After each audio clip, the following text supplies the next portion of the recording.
বিশ্ব নবীর ইন্তেকালের পরে সবাই মিলে নবীজির লাশ দাফন করা হলো না।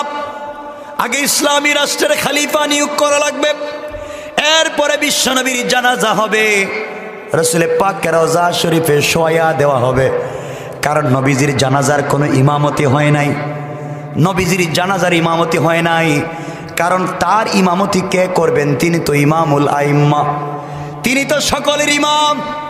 তার ইমামতি করবার পৃথিবীতে কেউ নাই। এই জন্য বিশ্বনবীর জানাজার ইমামতি হয় নাই। যার যার মতো করে নামাজ পড়েছেন। 2 দিন 3 দিন পর্যন্ত বিশ্বনবীর লাশ মোবারক রেখে দেওয়া হলো, দাফন করা হলো না। এর একটাই কারণ, আগে রাষ্ট্রের খলিফা নির্ধারণ করা লাগবে, ইসলামিক রাষ্ট্রের খলিফা নির্ধারণ করা লাগবে। কেউ কেউ ডাক দিয়ে বললেন,